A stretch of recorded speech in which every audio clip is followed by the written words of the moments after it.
Well, I'll tell you what, guys, that was one heck of a game that we just watched tonight. Detroit absolutely came into play versus the Baltimore Ravens in Baltimore tonight. And in the spirit of tonight's video, where I go through what I got right and what I got wrong in the previous week of fantasy football, I think it's only fair to say that this is one of those that can be added to the list. I mean, I spent the entire week basically saying that I think the Lions are going to lose. They'll be able to put up points to a point, but I think they'll lose pretty convincingly to the Baltimore Ravens.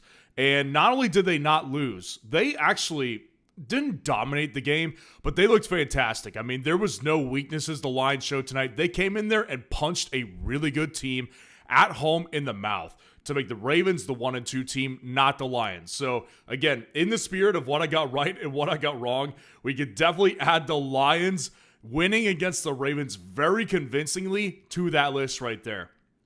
But of course, if you're not familiar with this section, and I do this every single week, just to, the point essentially is to provide you guys full transparency. Because I think that a lot of times, it could get very easy to just kind of comb over what you got wrong in the previous week. And I don't think anybody learns if I just ignore what I got wrong. So I go through every single week on Monday night after the Monday night game to go through what I got right and what I got wrong in the previous week of fantasy football. And that's what we're going to do tonight. So if you do appreciate the transparency and you appreciate this segment, like the video, subscribe to the channel to show your support.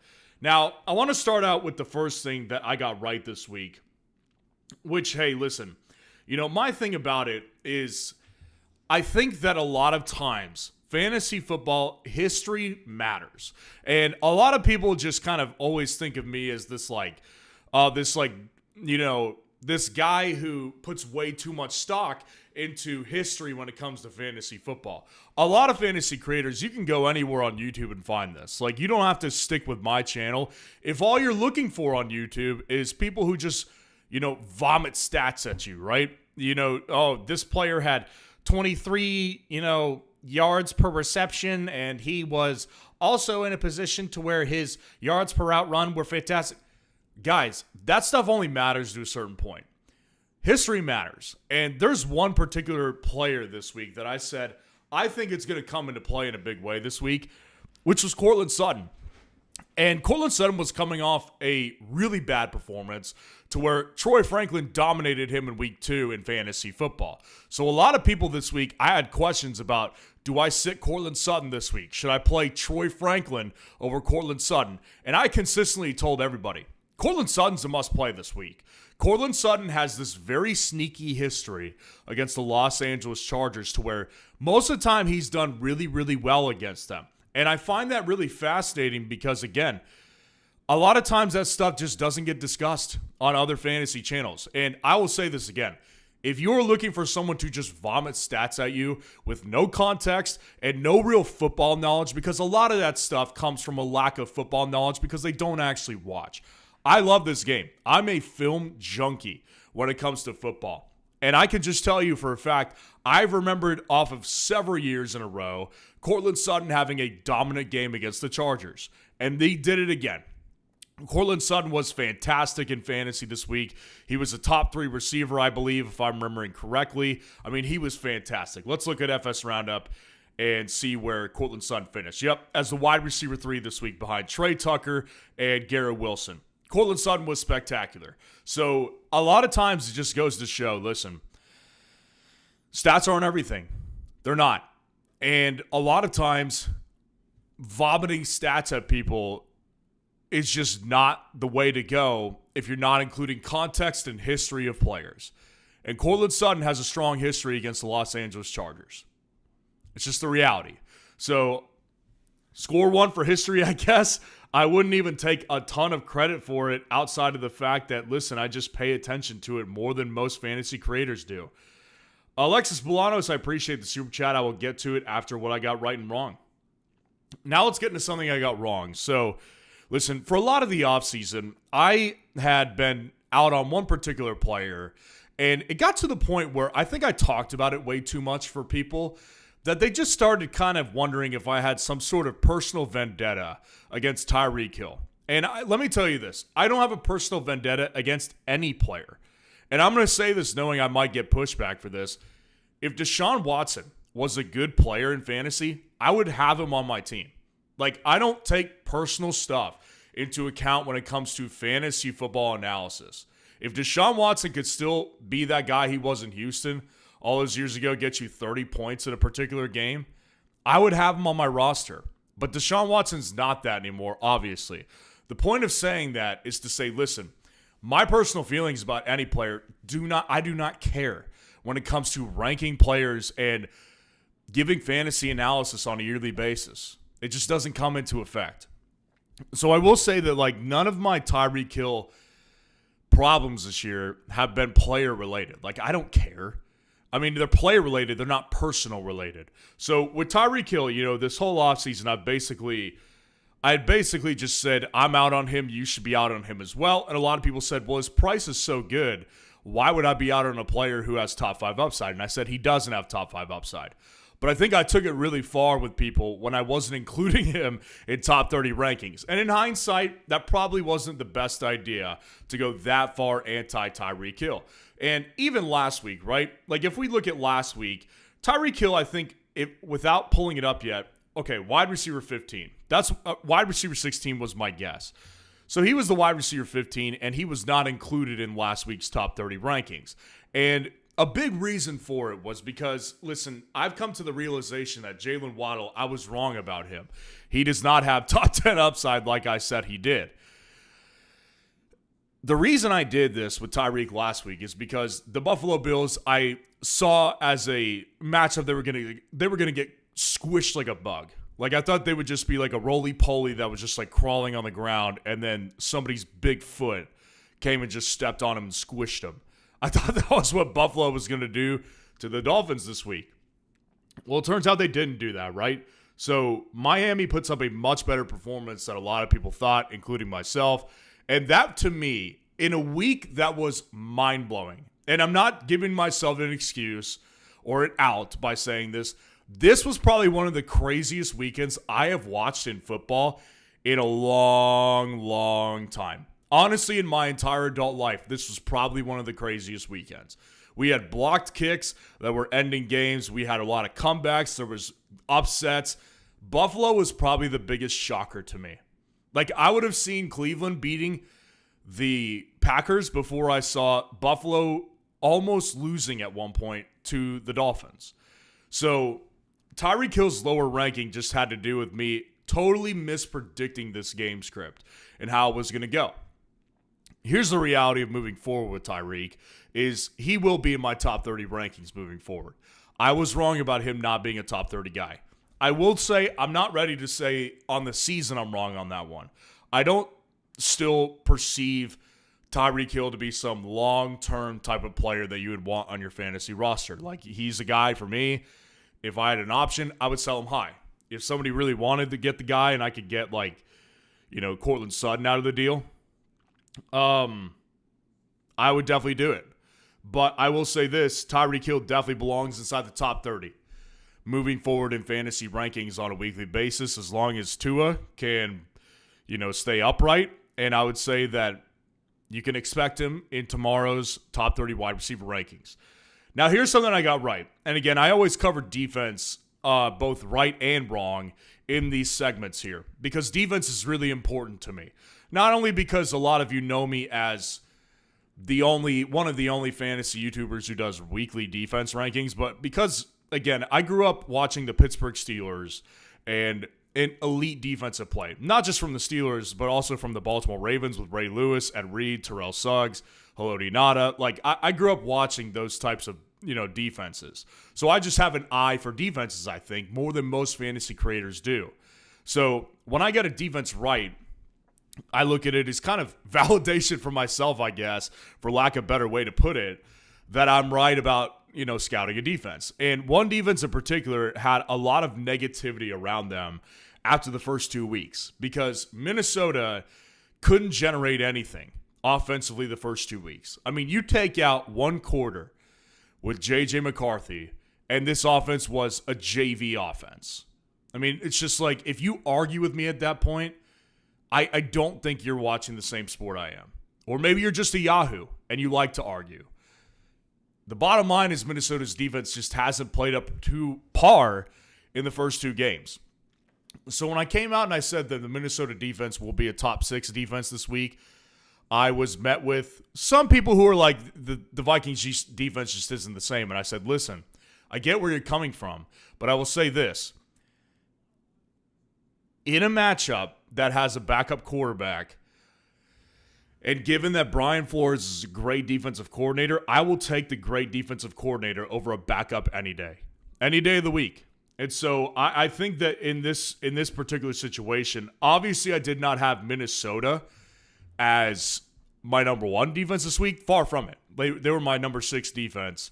But I will say this, I hope you had them because they won people weeks this week alone.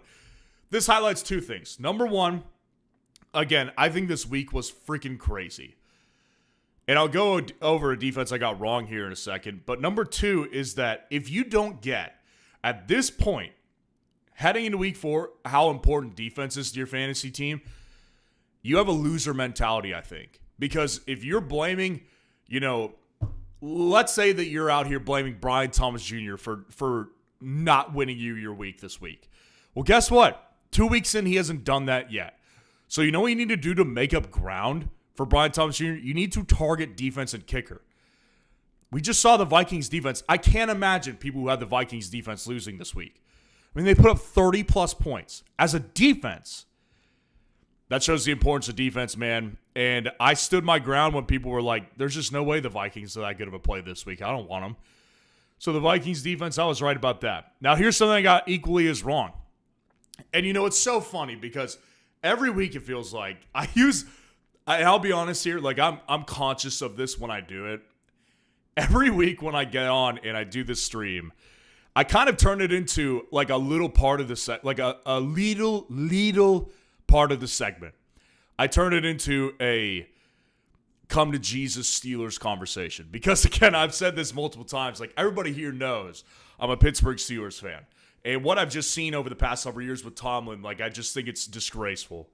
And listen, I've been really ragging on the Steelers defense over the past several weeks.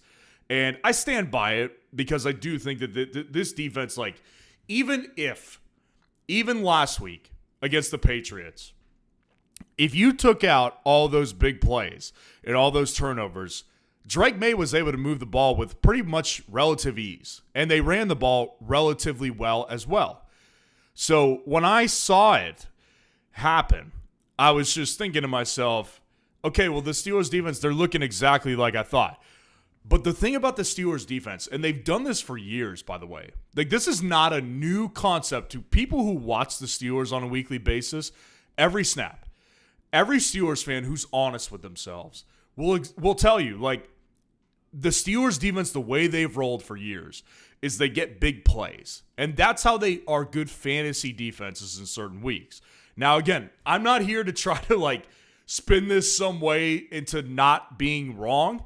I was wrong. I mean, the Steelers defense, 5 turnovers is what they got against the Patriots.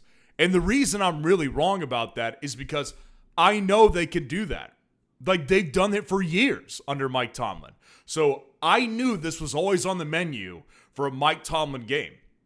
They're going to give up yards. They're going to give up points. But I'll tell you this, they can get turnovers. And they made a huge difference in fantasy lineups this week for people who trusted the Steelers and stuck it out with them. But I will tell you this, like, after weeks and weeks of taking, guff from people who were like, what's your beef with the Steelers? Why are they not ever inside your top 12? And I was right the first 2 weeks. A lot of people came around week 3 heading into it, and they were like, I don't really want the Steelers defense anymore. Can I drop them for the Bills? And I said, yes, absolutely drop them for the Bills. Well, it turns out I was really wrong on that.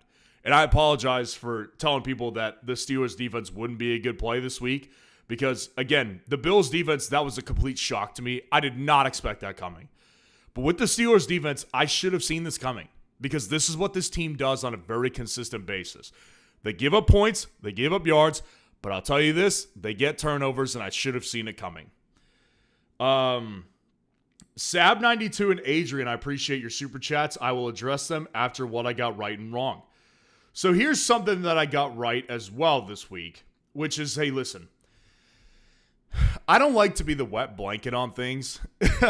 I like to buy into hype on certain players. I mean, Travion Henderson, for example, like, he was getting really hyped up towards the end of draft season this year. And he got to the point where he was like a borderline 3rd, 4th round pick. And I kept saying in my rankings, I said, listen, we're getting close to where I'm going to have to be the wet blanket and say we're overdrafting him. Now, it turns out I would have been right about that by round 7 because Travion hasn't done anything. But it's reasons like that that make me have to be the wet blanket and say, guys, hype has to cool down eventually. So heading into this week, coming off a week where they just lost their starting running back, it looked like the world was opening up for Bill Krosky over in Washington. And listen, I said this all week last week. There's nobody who wants to rank Bill Krosky higher in his rankings on YouTube than me. This guy right here wants to rank him really high. And you know why? Because I have personal interest in him. I have him in a dynasty team. I picked him up off freaking waivers right before the season started. I want to see him do well. I want to put him in my lineup, but I can't do it. And I was saying it heading into last week. It's getting out of control again. This Bill Krosky hype. Obviously, Eckler is gone, but if you watch what they did after Eckler went out in that week 2 game versus the Packers, they didn't put in Bill Krosky. No, they put in Jeremy McNichols. Jeremy McNichols came in the game instead of Bill Krosky. And I said, you watch, it will happen again. And Bill Krosky will not lead the backfield unquestionably this week. And he didn't do that at all. Like, Bill Krosky, if you played him in fantasy, it didn't kill you because he got in the end zone, right? Like, if we look over at Washington's backfield this week, like, you're going to obviously see that Washington split the backfield, though. And again, Ja'Cory Krosky-Merritt did fine. Like, he had the majority of snaps, 23 plays compared to Chris Rodriguez at 19 and Jeremy McNichols at 12. But again, look at the production. Ja'Cory Krosky-Merritt was 2nd in carries. Had he not gotten in the end zone, he would have had a bad week. Like, if you add all that up right there in a full PPR format, that's like 4 points. That's awful. So, listen, I, again, will be ranking him lower in my rankings because Chris Rodriguez Jr. is still a part of this backfield. And yes, he didn't have the fantasy day, but he had 11 carries, led the backfield in work. So I'm not in this position to where I'm going to rank him again very high. I think I pretty much actually, if we go look at the leaders of week 3 on FS Roundup, and by the way, all these numbers and all these stats we're going through, completely free on FS Roundup. Go check it out. If we go through what his ranking was on the week, I think I pretty much nailed it. Yeah, number 23. I think I had him as like my RB20 or something like that last week. I'm not sure. Someone could go back and vet that. But Ja'Cory Krosky-Merritt, again, guys, I want to see him do well. I really do. But we can't get over our skis on this one because he is not seeing the volume enough yet. And I have a feeling we're going to get into another situation this week where there's going to be people who want to play him over more, volume-heavy guys. And I'm going to have to say no. Because if he didn't get in the end zone this week, it would have been a bad week. Now, here's what we'll end it on. This one's embarrassing. I got to tell you this. Like, this is a really embarrassing one. Oh, grief. All of last week, heading into week 3, I was really singing Michael Penix's praises. And I'm not a Falcons fan. I don't care about them. I mean, from a fantasy, like, I like football. I like watching good football. And what I saw from Michael Penix in week 2, while it wasn't like filling up the stat sheet on Sunday night versus the Minnesota Vikings, I did say, like, he looked good. And I think he's a really good player. And I'm not here saying that he's a bad player all of a sudden. But I'll tell you this, like, it was really embarrassing to me when I went live before the Sunday games. And I came out of that live stream and I told a lot of people, like, hey, play Penix over Daniel Jones this week. Play Penix over Aaron Rodgers. I mean, I told my wife that. Like, literally, she woke me up on Sunday morning and she was like, hey, I picked up Aaron Rodgers off waivers because Jaden Daniels is out. Was that a good move? And I said, no, I would have picked up Penix. Now, thankfully for me, because I would be hearing about it to this day, if she had listened to me, she stuck with Aaron Rodgers. But my point is this, like, I told a lot of people to play Penix, and it was one of the most horrific things you've ever seen. I mean, this was versus a Carolina defense. Keep in mind, I mean, this was a matchup that in every possible imaginative thought that you would have had in your head was that they were going to crush the Panthers just based on how bad their defenses looked. And Penix made them look like the 85 Bears. I mean, it was embarrassing. One touchdown saved his bacon, but he had 2 picks and that's the full season. Let me go back to week 3 because I was going to say he did not throw a touchdown. It was they put up zip. Michael Penix had 18 completions on 36 attempts, 50% completion percentage, 172 yards and 2 picks. I mean, that's one of the worst performances you'll see all year from a starting quarterback. It was atrocious. It was up there with J.J. McCarthy. I mean, as much as I rag on J.J. McCarthy, Penix deserves every bit of it as well this week.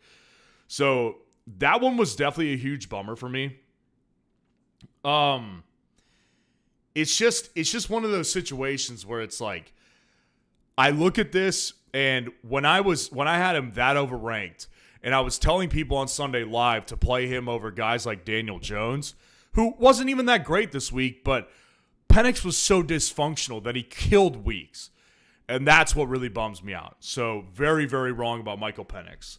And then just a bonus again. If you weren't here with me at the beginning, I did say that a bonus wrong for me was the Lions tonight. I mean, the Lions played an excellent football game. I can't speak highly enough about it. Like, the Lions came into enemy territory in Baltimore and punched them in the mouth tonight. Against a team that rarely loses to the NFC. Very less at home. And the Lions took it to them from the moment that ball was kicked off in the first quarter. I mean, what an impressive performance. Ballsy by Dan Campbell to keep going for it. He just believes in his team. And to go even deeper for a second, I mean, I called John Morton, the offensive coordinator in Detroit, a very, very, not risky, but I was not big on him. And I said that if you are not factoring in the Ben Johnson loss, I mean, you're just not paying attention. John Morton made incredible calls tonight. I mean, particularly that one where it was like Amon-Ra St. Brown was on a motion. Jared Goff handed him the ball like it was a jet sweep. And then Amon-Ra pitched it back to Jahmyr Gibbs. That was a Ben Johnson call. Like, unbelievable execution. What a fantastic play call. On 4th down, by the way. They looked fantastic. I was really wrong about the Lions this week and definitely wrong about the Ravens defense. That was what I got right and wrong. Like the video, subscribe to the channel to show your support, and I'll answer a couple of these super chats. By the way, this isn't usually a Q&A, but I will answer super chats if I get them, of course. Alexis Polanos, appreciate the super chat. I traded away Judkins for Bucky. My running backs are K9, Pacheco, and Bucky now. Fair trade? You traded Judkins for Bucky? Yeah, I would say that's a fantastic trade. I mean, listen, I mean, Judkins definitely is a guy that you want in a lot of situations. Like, number one, the main reason you want Bucky right now, or Judkins right now, is because depending on when you drafted, like, he may have cost you very little to nothing. Like, a lot of people just picked up this guy off waivers because we had no idea what the circumstance was going to be. But given, like, what we've seen from him the last 2 weeks, he immediately became their top back. And this week, he took over entirely. Like, Ford got 4 targets, and Sampson got 1 carry. Judkins put up almost 100 yards in scrimmage against the Packers defense. He was fantastic. Like, I got to give Judkins his flowers here. He was excellent. So, yeah, I think Judkins is a guy that you want. But at the same time, like, if you get Bucky Irving, I just called Bucky a buy low today. I think he is. Like, I think Bucky is a great buy low candidate. I would definitely say that Bucky is the guy that you still want because the bottom line is at the end of the day, yes, it's week 3. And there's big performances from players on bad teams. But typically when you look at it from a season's end perspective, the best players are on the best teams. And Bucky's team is just better than Cleveland's, right? Like, Bucky just has a flat-out higher percentage chance of being a better fantasy running back for the whole season than Judkins does. I mean, Judkins still could get suspended. So, yeah, I think that's a great move right there. I wouldn't even say it's a fair trade. I think you won that trade outright. But that's the thing about, like, if you do one-to-one positional trades, you will find out who wins that trade. But I'm leaning towards your side in a big way. Appreciate the super chat. Sab92, what's going on? Appreciate the super chat. Should I trade Chase Brown and Charbonnet for Hall and ETN?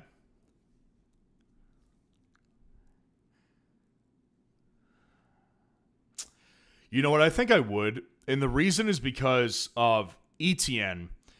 Now, I called Chase Brown a buy low this week, and I do believe that.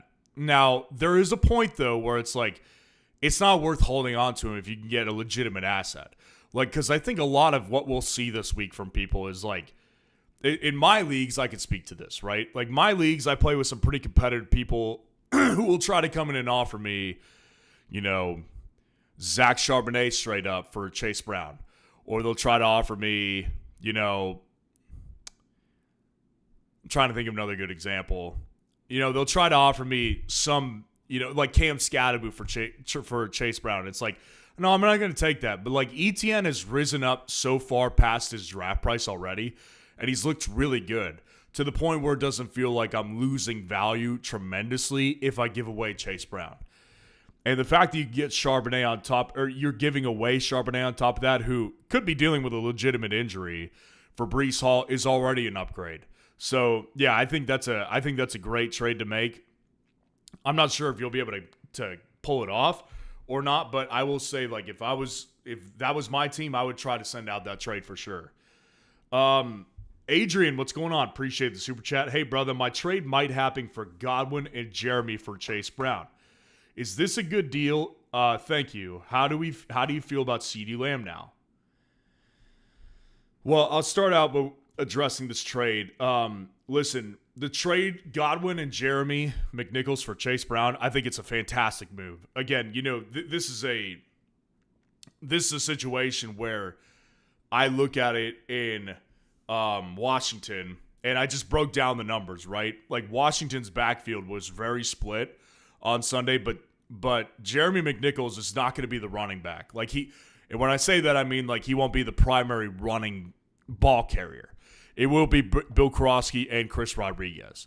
Now, Jeremy McNichols will continue to have involvement in the passing game, which ironically he didn't have in this past week, but that was, again, because of game script and a quarterback that doesn't really throw the ball that much as he runs.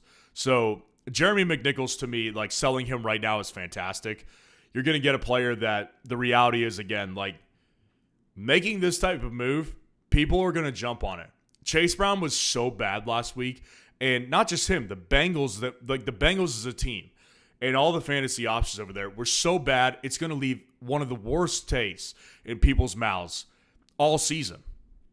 So, like, now is the time to jump on this move. And I think with Godwin in particular, like, he's the real piece in this. Godwin, to me, like, we don't even know when he's coming back yet. Yes, they've said the week 6 target date, whatever. The reality is, like, even if he comes back in week 6, he's coming off a major ankle injury that he had to get a second surgery for unplanned during the offseason. So, like, the chance that he comes back the same player are just really low. So, I think for me, like, Godwin is a guy that's already being not overtaken necessarily, because they will get Godwin involved, but, like, the reality is that Godwin, it's just really hard for me to trust what this guy can bring to the table in fantasy football in the first, like, 2 weeks after he's back. And at that point, how valuable is the guy really? So Chase Brown, again, I think that Chase Brown will have much better weeks in fantasy because he's getting the volume. And the volume is what you want. Now, how do I feel about CeeDee Lamb? Obviously, it sucks. CeeDee Lamb is I've seen mixed reports on this one. I've seen that he is going to be reevaluated in like 10 days, and I've also seen reports that he can miss 4 to 6 weeks. Now, he's got a high ankle sprain. We know that. We also know this. CeeDee Lamb's tough. Like, CeeDee Lamb had a bad shoulder injury last year, and he played through it through the majority of the last season. So, CeeDee Lamb's a tough guy. Now, when it comes to lower body injuries, those are harder to play through when you're a wide receiver who runs great routes like he does. So it's going to be hard to see him come back in the next 2 games. But if he misses 2 games and comes back in the 3rd week after the injury, that wouldn't surprise me. It wouldn't surprise me either if it took him a month. I mean, high ankle injuries are definitely a problem. I mean, especially for wide receivers. So as far as like when he's on the field, my feelings haven't changed. Like the guy is a top 3 wide receiver when he's on the field. And I believe he will be that the moment that he gets back. But obviously, like I've got to move him down in my rest of season rankings because this is a big problem right here. It just is. So, yeah, I mean, it just depends. Like I'm not selling CeeDee Lamb. There's just no way you won't get the value for it. You just got to put him on your IR spot right now and ride it out because when he gets back, he'll be fine. Appreciate the super chat. And then our last super chat of the evening, we'll end on this. Tyler Sperry, appreciate the super chat. Lost Lamb, so pick 2. Tolbert, Horton, Ayamainer. Also, I can grab Godwin because I have Evans, not I hate Evans. Yeah, I mean, grabbing Godwin is definitely the move that I would make personally. Well, I say that, and I don't know if I would do that. If you only have one IR spot, I probably wouldn't grab Godwin because he's not doing anything for you right now. If you have 2 IR spots, pick up Godwin, just throw him on there for sure. But the 2 immediate guys that you need to get are Ayamainer, and I would personally grab Torrey Horton before I grab Tolbert. Listen, Tolbert's just not that good. I mean, that's just a reality. Like, he's just not that good of a player. I get it. Like, in theory, he should have more opportunities. But I said this on the waiver video yesterday. I expect Kevontae Turpin to be more involved. Because this guy, like, he has been consistently in on more snaps than Tolbert has been throughout the season. Now, you know, when it comes down to last week, they were in a blowout. So Tolbert played more. I expect more of Turpin. And I don't expect, like, even if it's, in theory, Jalen Tolbert even if in theory Jalen Tolbert is the wide receiver 2, like, I still see Turpin being a better fantasy player moving forward. So for that reason, I would rather pick up Ayamainer, who is, I mean, legitimately possibly the wide receiver 1 in Tennessee. And number 2, I would also pick up Horton because Horton I actually view as a guy who could continue to evolve on the work that he gets in Seattle. Because Cooper Kupp is just not very good, and Horton has been outstanding so far. So I would pick up Horton, and I would pick up Ayamainer. Appreciate the super chat, Tyler. Always good to see you in here. And I'll end on this, guys. A new feature just dropped on FS Roundup. So obviously you could do star sit polls. Those are open tonight at 12 a.m. Central. So they're open here in about an hour. And then you can also do this sweet compare feature where you can compare 2 different players, right? So if you wanted to know who to start in week 2, right? This is giving you actually a little bit of a sneak peek into my wide receiver rankings as well. George Pickens versus Emeka Egbuka, for example, right? So you can type these 2 guys in. You can view the comparison right here, and then you can kind of play around with it. You can minimize the screen. You can search some things up, or you can X out of it when you're ready. Or we can click full comparison here, and then you can see what the verdict is. My rankings have Emeka Egbuka higher. Again, sneak peek for those who are watching the wide receiver rankings tomorrow. Emeka Egbuka is the verdict here based on several different factors, such as my rankings, fantasy points scored. A lot of different weighted factors go into this comparison tool right here. Now, this is for premium subscribers right here. So if you are a premium subscriber, go check this out. It literally just dropped. And if you want access to the comparison tool to see where your players stack up versus another player and to help you make start-sit decisions, go sign up for fsroundup.com. There's a link in the description, link in the chat. There will be a link in the comments as well afterwards to go sign up and become a premium subscriber. You can get your first 12 days free with the waiver wire tool, all these other tools.